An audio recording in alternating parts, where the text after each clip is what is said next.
There, let me swing around to the window, and that way the lighting is a little bit better. I had to tear my office apart. I was doing a film shoot over the weekend, and I haven't put everything back the way that it needs to be, so the lighting is a little off, um, and we're not having as quite a sunny day as I would like. Let me see if I can do this.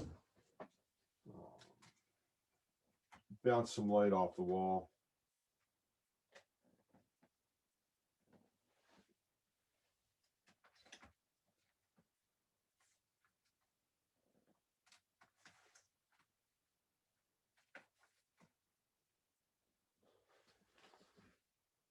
And let's try one more thing.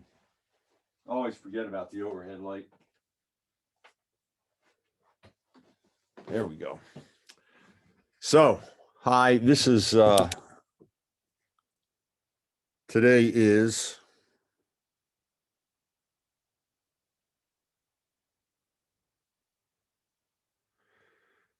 you say, what the heck are you doing? Did you get a phone call? No, I wanted to show you.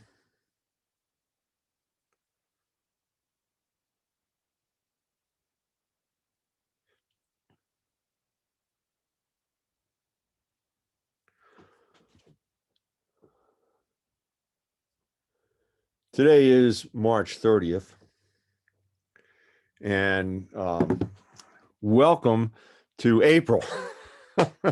At least we're not beginning your April class on April 1st day. That might really be something to say or think about. So I want to just to normally, if I've got students, I like to get to know a little bit about you and hear what you're working on and how you expect to use your degree. So please go ahead and leave me a message about your background, what you're working on, who you work for, if you want to share, and also how you expect to use your degree. Now, for those of you that don't know me, my name is Dr. John Reneski, and I've been at Full Sail. This is going on my 14th year. We lost one with COVID last year, it seems.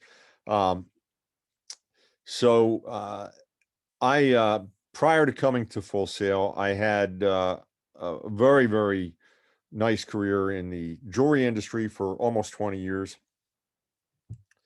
Then I went to work for the Walt Disney Company for a little over 10 years. And at Disney, it was wonderful. In the jewelry industry, I was an executive. I ran a number of different chains in different capacities. I ran as vice president of store operations, the largest privately held jewelry store chain back in the 80s. It was a company called C&H Rao Jewelers. We were based in Lexington, Kentucky, and had stores throughout the Midwest. Then I moved on to a rather large retailer, Service Merchandise, where I had spent almost 10 years with Service Merchandise as the regional jewelry manager for basically everything in Florida except for Miami-Dade. That had its own person.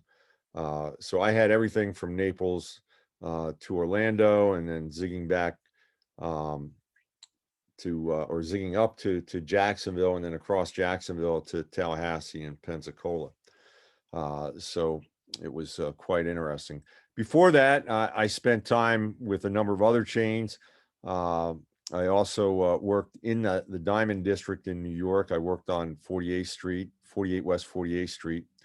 I used to take my lunch break in Rockefeller Plaza. So if you've ever seen the TV show 30 Rock, I used to work right across from Rockefeller Plaza, and I would take my lunch in the ice skating rink during fall and winter, and during the spring months, it was just a open air restaurant. So I grew up in Philadelphia. I went to Temple University. I went to the University of Pennsylvania. I was cross-enrolled at the two schools because I was Navy ROTC. Uh, and what else can I tell you? I've got 5 children. I've been married for going on almost 40 years. Um, all 5 of them are from my wife and I. And we have out of that brood, and now this will include a daughter-in-law as well, but we have 3 Full Sail graduates, 2 from your very program. So very, very excited that we have my daughter and my daughter-in-law, Kristen and Melissa, are both graduates of the digital marketing program. Kristen was valedictorian, and I forget whether Melissa was or not. Um, I'll have to circle back and ask her.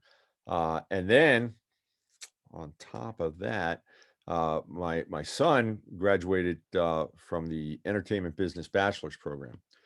Now, if that wasn't enough culture with regard to Full Sail and myself teaching there for a very long time, I decided last year to go back and formalize something that I've been doing for years, which was to go to film school. So I have been a digital cinematography student, um, and doing okay.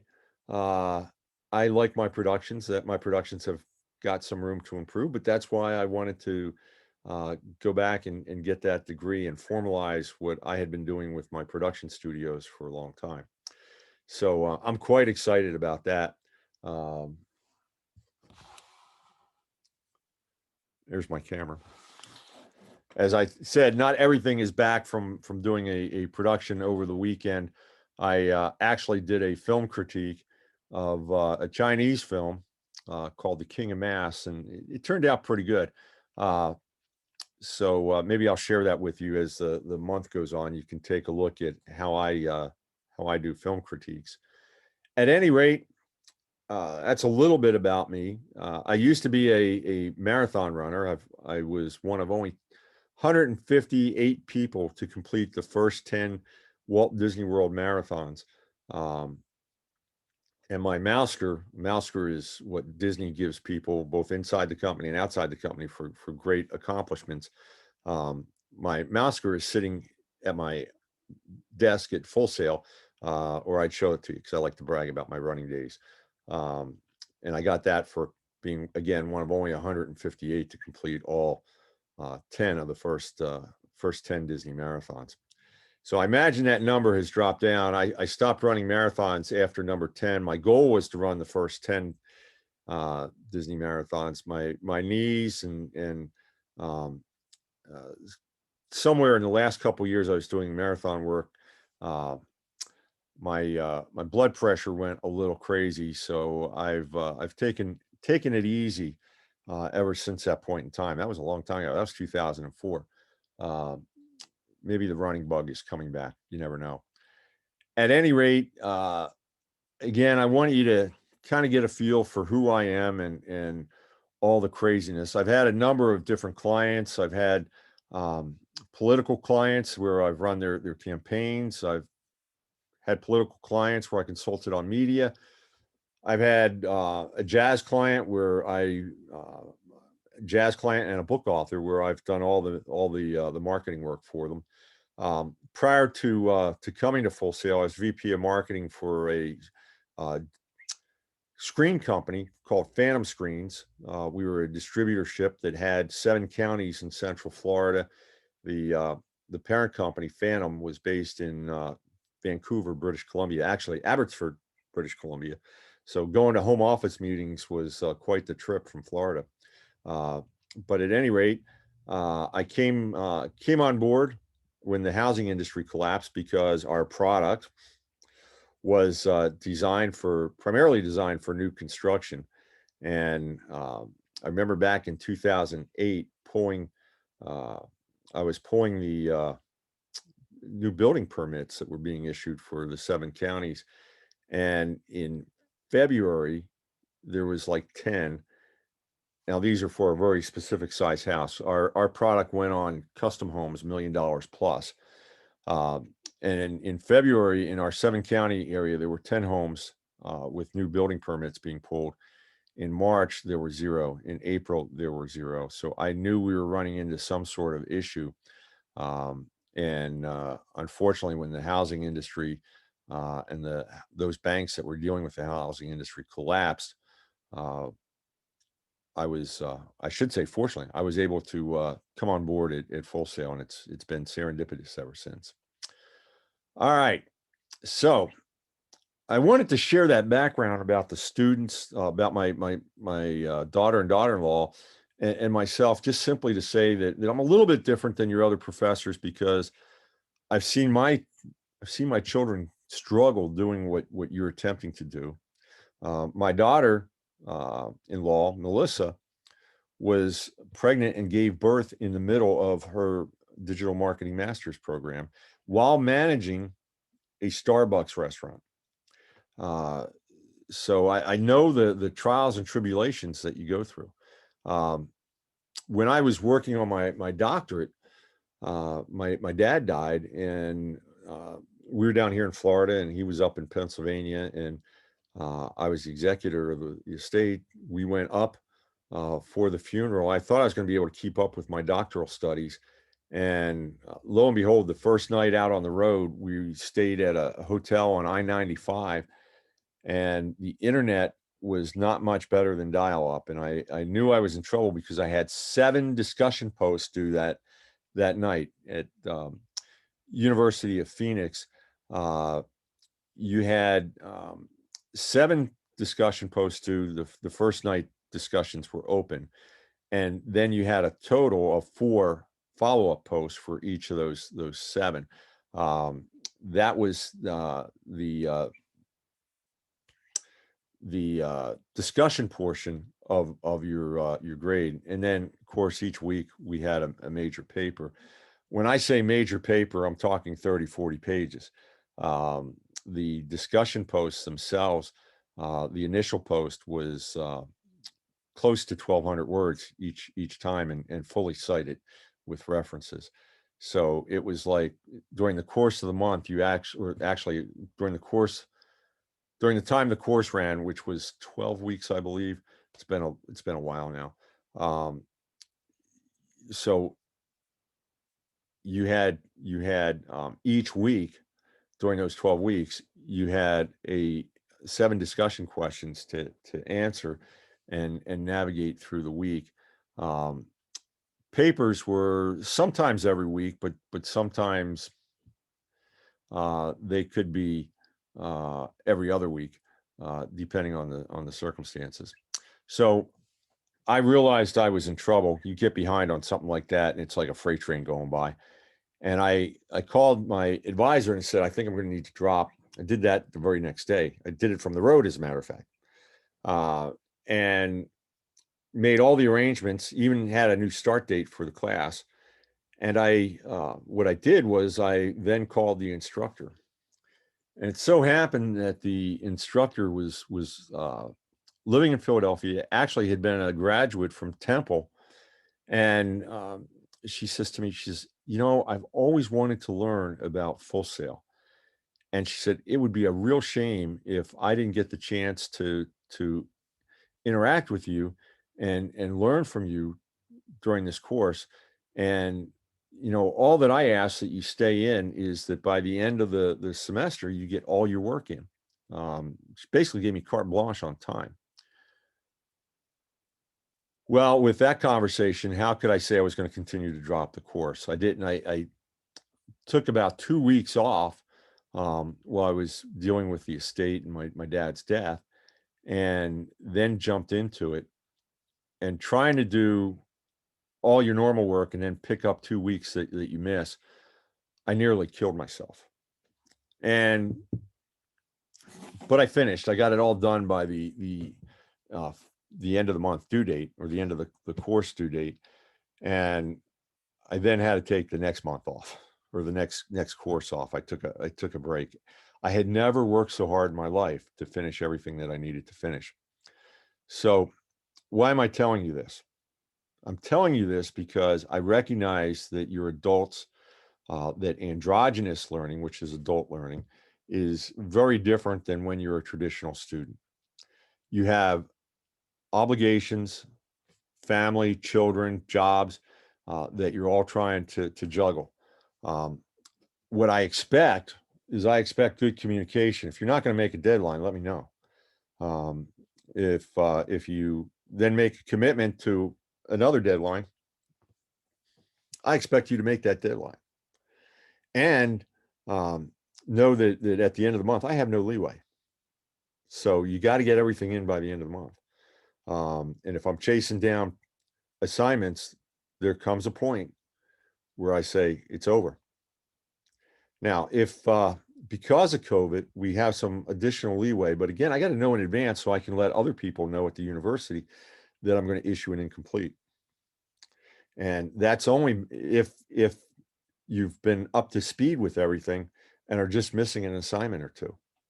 So it's not like you could skate the whole month and say, hey, COVID's caused some issues and I need an incomplete. That doesn't work. But I want you to know that I'm willing to work with you. My goal is to see you grow and learn in this course. So that's what I'm after. And I'm not going to disincentivize you. Now, I would if you were undergraduates, right? Because as undergraduates, you're trying to learn good work skills, good life skills. And in theory, as an undergrad, you've got no other distractions. I have another son who has an undergrad degree in pre-law from UCF. Ben just turned 31 right before Christmas. And in January, he started law school. It's 3 years. Law school has a requirement that you cannot be working somewhere full time. Ben has worked his way all the way from undergrad to now, and it's the first time where he's actually not worked, and his job is school. There are no exceptions in law school, because they're looked at as traditional students. As a matter of fact, the one class, it's a writing class, legal writing class, and he was telling me that if you miss one assignment, it's not like you missed 10% of the class. And if you did great on everything else, you get a 90. He said, you miss one assignment, you don't turn in one assignment, you fail the class. Everything has to be turned in.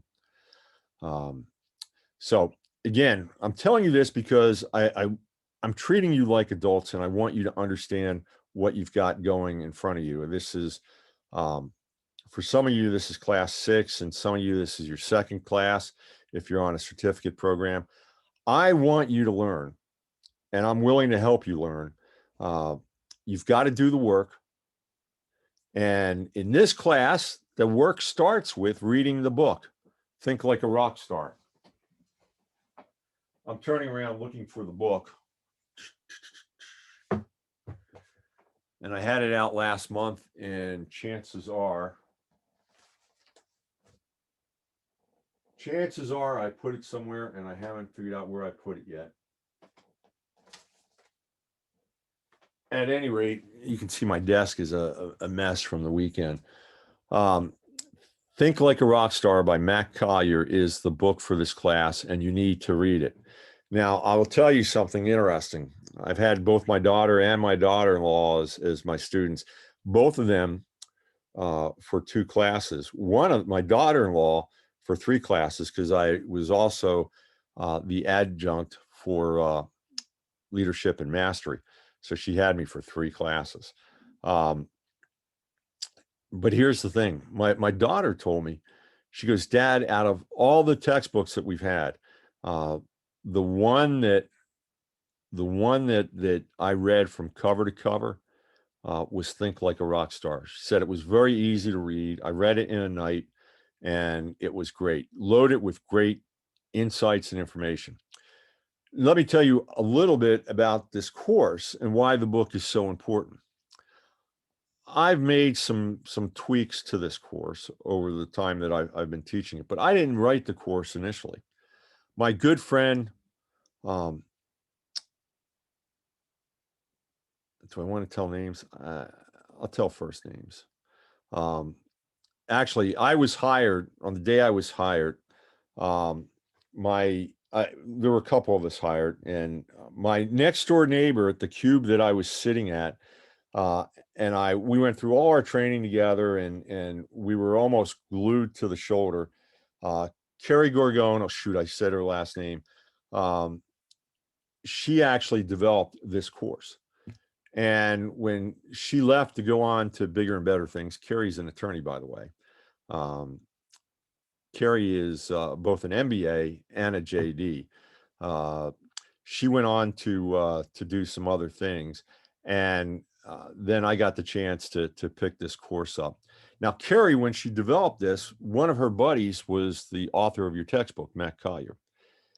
Mac actually helped in a lot of the design of this course, and so I've been reticent to change too much over time. Why am I telling you all this, and why is it important? It's important because what Mac does is Mac does influence marketing. It's his full-time career. In addition to, I guess it's maybe part-time writer. He's written a number of books and so forth. You can follow Mac on Twitter if you want.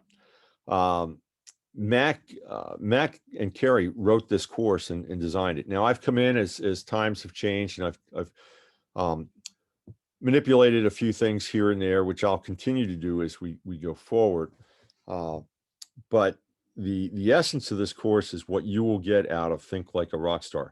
Now, there's other Matt Collier videos that even some I provide. There's some on the net.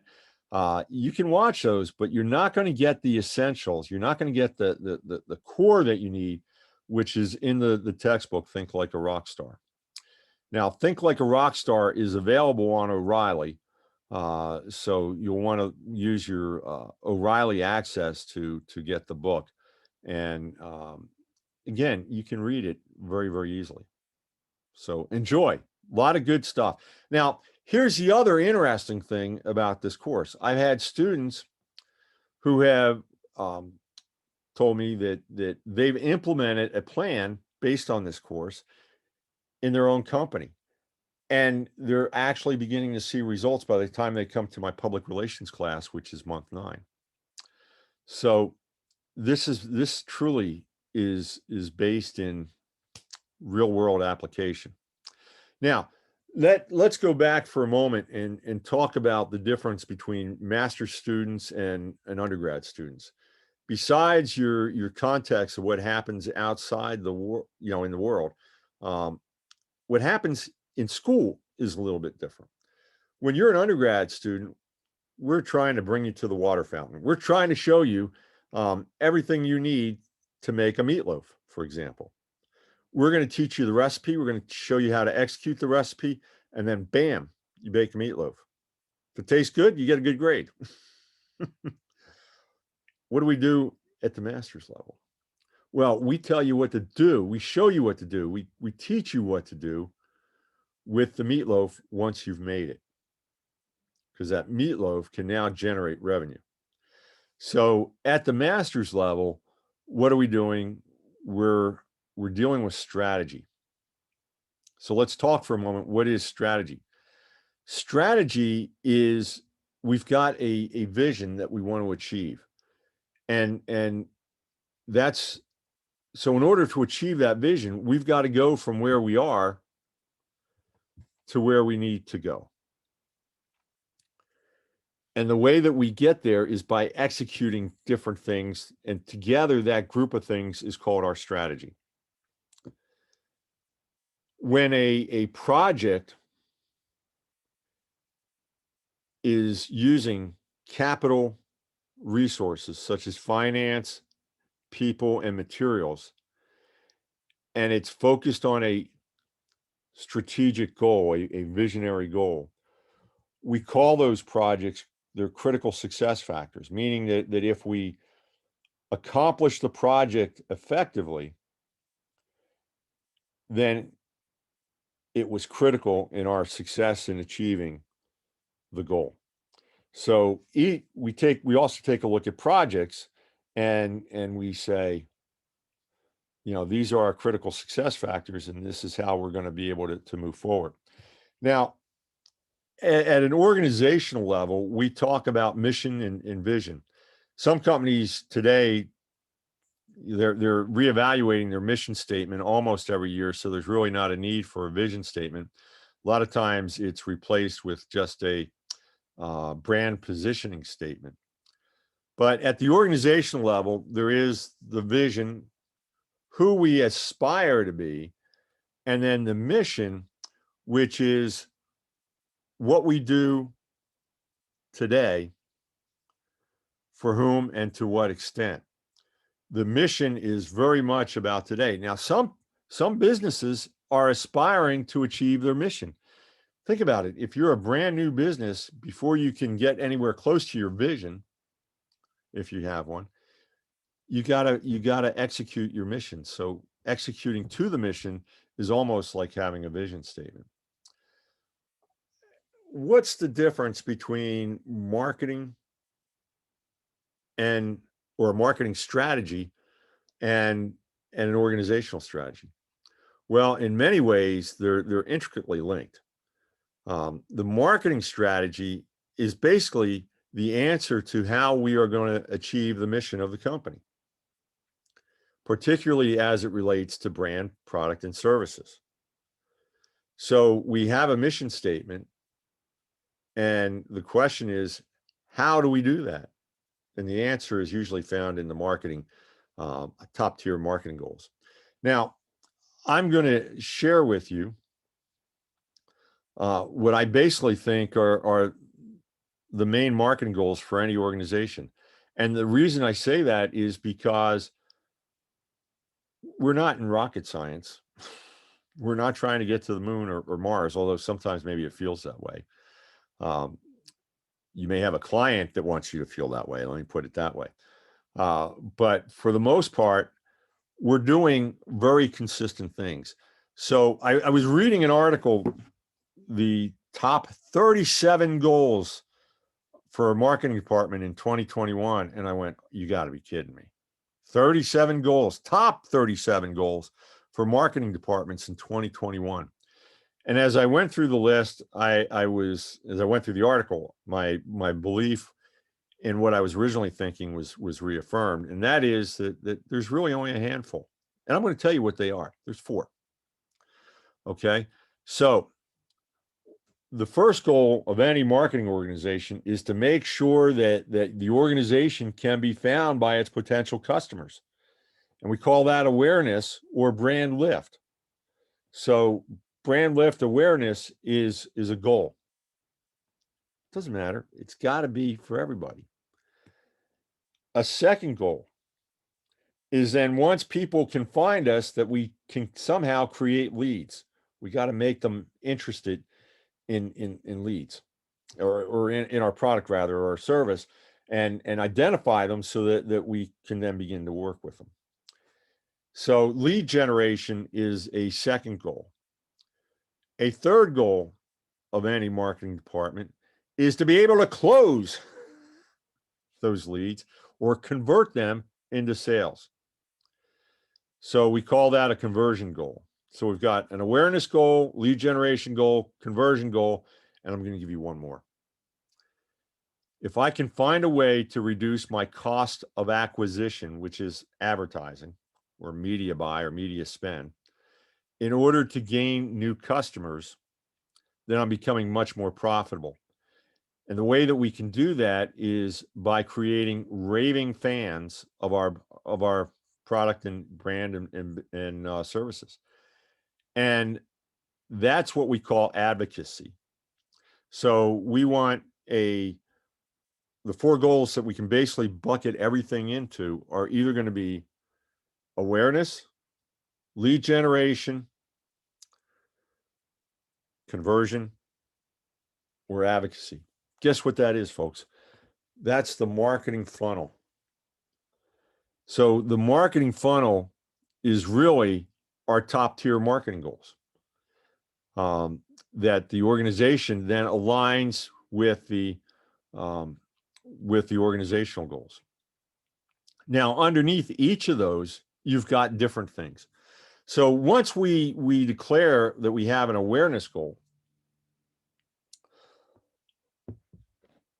I want to increase brand recognition by 10% by measuring something. How are we going to do that? How are we going to increase that brand awareness? The answer to how becomes the next tier down. One of the ways that I can do that is by enhancing or optimizing my search engine marketing. So as a second tier to the marketing goals, I might have an SEM statement that I turn into a goal, a SMART goal. I'll talk about that in a moment. Another way that I might increase awareness is by implementing an influencer marketing program or campaign. I like campaign better. Guess what? That's what we do in this class. So an influencer marketing campaign might actually work for awareness. If we have another goal that's conversion, we may have underneath that, how are we going to increase our conversions? We may have another influencer marketing campaign that's specifically designed for conversions, or it could be under lead generation or even advocacy. Now, influencer campaign by its nature is an advocacy type of campaign. So just keep that in mind. All right, I talked about SMART goals. You know, it's interesting. The literature is switched over the years. When I first started doing strategic goal setting, I was doing it as an individual. I was my own consultant because I was an executive at C&H Rao Jewelers. But the literature at the time said that an objective is a wish or a desire to achieve something. When we put a number to that objective, it becomes a goal. So I was always taught that goals are objectives that have been quantified by a number. Well, if you read the literature today, a goal is a desire and an objective has been quantified by a number. Don't let all that mumbo jumbo confuse you. It's all jargon. Business today operates with SMART goals. That's all you really need to know. What are SMART goals? They're specific, meaning they're quantified. They're measurable, meaning since it's quantified, we can measure it. It's attainable, that's the A. The R stands for relevant. That's an interesting one. Relevant means that it answers the how question for the goal above it. Keep that in mind. And finally, it's time bound, that there's a time to it. Now, I've seen some really strange things over the years. One of which is I've seen students take goal statements and classify them. Well, this is specific. This one is measurable. This one is attainable, so forth and so on. And I'm like, no. A goal is either a SMART goal or it's not. A SMART goal has to be specific, measurable, attainable, relevant, and time bound. It's just that simple. So keep that in mind. That's important. When you state a goal, it should be SMART. If it's not, in this class, you lose points. Okay? Businesses want SMART goals. Now, the attainable part, I have students say, how do I know what to put in? Put in something that's extremely reasonable. If I'm going to grow sales, am I happy with a 3% growth? Well, if GDP is growing at 3%, the very minimum that I should be growing is 3%. If I'm not, there's something seriously wrong. Maybe I want to go just a little bit beyond. Maybe I set it at 4%. If something dramatic is going to change, I'm going to I'm going to add a brand new product that's not going to cannibalize any of my other products. And this product is just going to set the world on fire, like an Apple iPhone. What kind of goal do I set? Well, then I'm going to probably set a big, hairy goal, right? One that you look at it and you go, oh, you'll never make it. And then hopefully, because your product launch and your product are so spectacular, that you blow that away. And no matter how high you set the goal year after year, you continue to blow it away for many, many, many years, which is what happened with Apple's iPhone. Okay, so ultimately, what we want to do is get down to the level where we're identifying a key performance indicator, which is a metric. Yes, all KPIs are metrics, but not all metrics are KPIs. Why? Because we can measure a lot of different things. We want to measure the thing that's going to say whether this goal was successful or not. And that becomes the KPI. All right, so now let me kind of tell you about the course in a whole. Week 1 and 2, we spend time developing personas for our business based on what Matt Collier describes in Think Like a Rock Star. And the other thing that we do in week 1 is we begin dealing with the organizational and top tier marketing goals. And then I ask you to choose what type of influencer campaign do you want to have? Do you want to have a paid influencer, and why do you think that would work? Or do you want a brand ambassador? Now, when we say a paid influencer, let me step back just a bit and say we're not talking about a lot of money.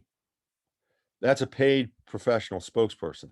If I want Oprah to sell my product or to say something good about my product, even just mention it when she's doing something in front of a camera, I got to pay her. Celebrities are paid professional spokespeople. We can't influence them no matter how hard we try. I'll give you a quick story. Down the street from my house, one of my favorite restaurants. It's Gene Simmons Rockin' Brews. Now, when the restaurant was being built, this was the second or third restaurant that Gene Simmons had built in the chain. And he actually came and he took an apartment down the street and lived here for about 4 or 5 months while the building and everything was all coming together before the grand opening. Well, Rockin' Brews is grown to a pretty sizable chain now. It's got an interesting management franchise business model, but Gene Simmons still has an interest in the company. His name is still on it. And I was talking to the local general manager owner and saying, you ever think you'll see Gene Simmons come back through? After all, he spent a fair amount of time here. And he goes, I wouldn't want him. And I went, huh?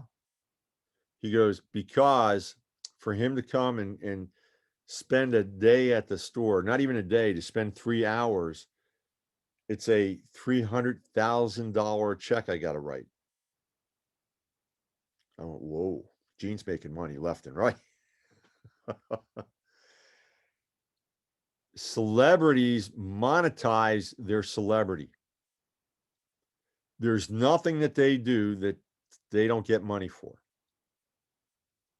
Keep that in mind. Because you may say, well, I want to go with paid influencers. And then you're going to list 3 celebrities. And I'm going to go, no, bail. I don't want Hollywood, mega media, legacy media, TV, film. I don't want those kind of celebrities. Now, if you got a YouTube star or somebody that is strictly on the internet, maybe you're going to have to really pitch why you can approach them and why you think they'll say yes. Because otherwise you're wasting my time and my money if I'm the client. So what we're looking for are, in the political world, you might call these citizen journalists. In the marketing world, what do we call them? We call them bloggers, right? They may their channel of choice may be Facebook, maybe Twitter, maybe Instagram, maybe WhatsApp, or so forth and so on. But they're blogging. Maybe they have a blog, and the blog is got a pretty good readership to it. What do I consider a good readership?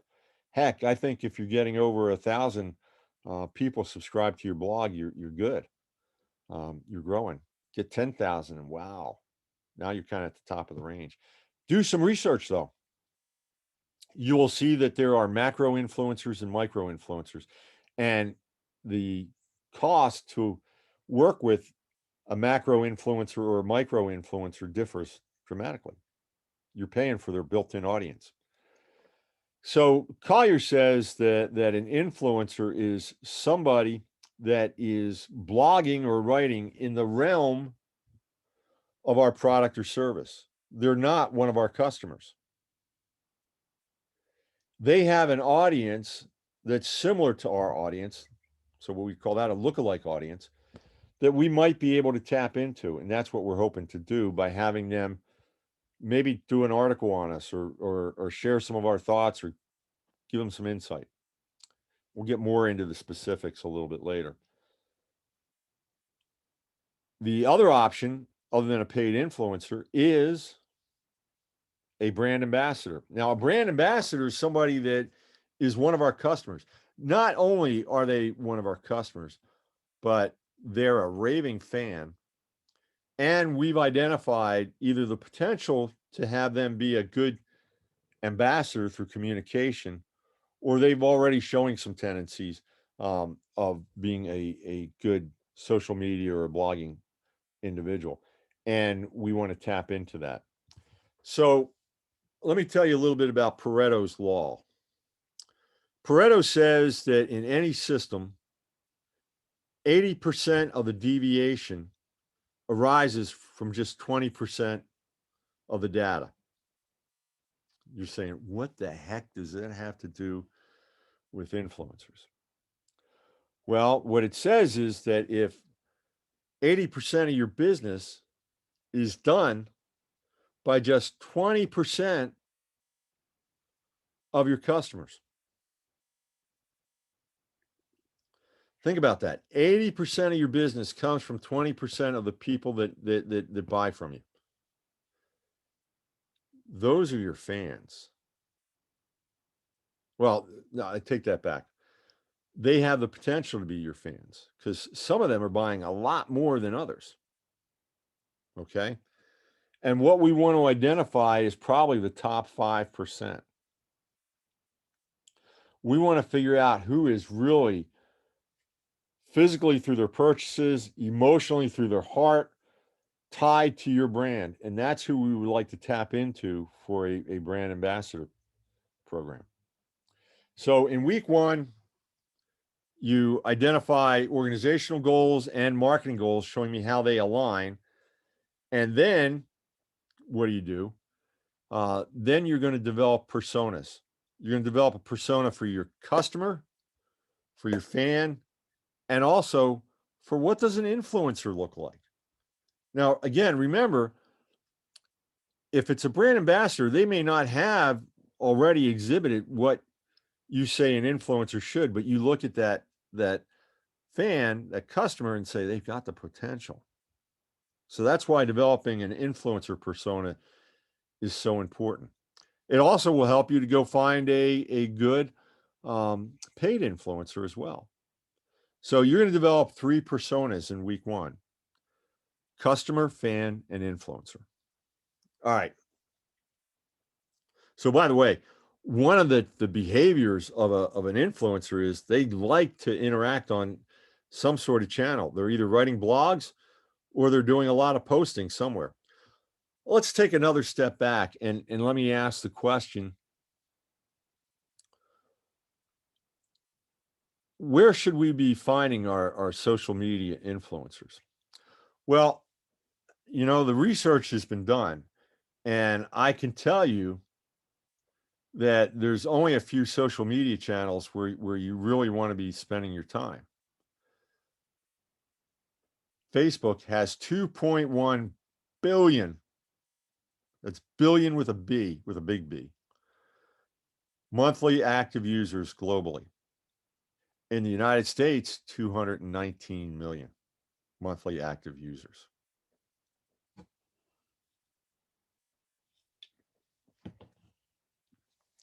Something like 70% of the population, the United States population, is active on Facebook on a daily basis. That's rather amazing. Twitter is down in the 30 and 40%. Instagram is close to Facebook, but more like in the 50 range. And then YouTube is kind of interesting because it has Web 2.0 tendencies, so it can act like a social media channel. You can comment and like and everything. But it's also a search engine. YouTube is the second most popular search engine after, yeah, you guessed it, Google. And who owns YouTube but Google? One of the things I usually say at some point in my first lecture is that my goal in life is to prove that marketing is not the root of all evil, but I might just as easily prove that it is, and that the Lord Sith of the evil empire is actually Google. So keep that in mind as we go forward. So in essence, where do we want to be spending our time marketing, doing influencer marketing? Well, let me tell you that even though those are the big ones, you need to do a customer analysis. Where do your customers spend time online? Are they spending time online on Facebook? Are they spending time online on Twitter? Are they spending time online with Instagram or YouTube or any of the others that are out there? You need to figure that out, and you want to make sure that your influencers are covering the channels where your customers are. Okay. Now, if they happen to be covering channels where you're not, if their interests are the same, that's okay too. Why? Because hopefully, if they're influencing people that are on channels that you're not marketing, they're exposing your brand, product, and service to brand new audience, and hopefully you'll be able to bring them on board as well. So what you want to do is do personas. I'll give you a lot of information about how to develop a persona. It needs to be detailed. You give me a thumbnail sketch. Well, give me a thumbnail sketch for what Matt Collier says. Here's the ideal customer persona. And then you're going to have to go out and do the research. And I've got a couple videos for you to watch on how to actually do the research on personas beyond the scope of this overview. And then so that takes care of week one. Week two is really an easy week in many ways. Take your persona and now go stalk on the internet and find me two or three influencers. Find me 2 or 3 ambassadors that you can start your program with. I want the names of real people. I want the profiles of real people. Because in week 3, you're going to develop a pitch. You're going to develop a pitch to them. In week 4, you're going to provide a measurement plan. Now, goals, weeks 1 and 2, you get a chance to refine your organizational and your marketing goals in week 2. Week 3, your goals are going to now be campaign goals that are going to need to answer the question of how do we achieve this marketing goal? And you want to drill week 3 down to the level that you've been able to identify the KPI that you need to watch. And then in week 4, we don't deal with goals anymore. We're dealing with the measurement plan, which is KPI. Now, let me talk a little bit about hierarchies. So there's obviously an organizational business plan. Then you have a marketing plan. The marketing plan is dealing with those top tier goals.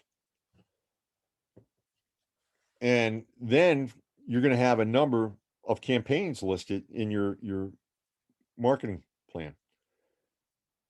Your campaigns need to also include a measurement plan. So whenever we suggest a campaign, we want to know, and we want to communicate to our boss, to our banker, to our client before we implement it. When they give us the green light to go ahead, we're already going to tell them what we're going to measure, how we're going to measure it, in order to determine whether or not this was money well spent and this was a successful execution. You do all that in advance. That's why, as part of developing an influencer plan, the last piece that you develop is your measurement plan. And that's what we do in week 4. All right, folks, it's been great. This is Dr. John, 407-267-8600. If you got any questions, send me a text. I'll probably give you a call back. Take care and have a great month. You're going to have a lot of fun. Who else teaches you how to be a stalker?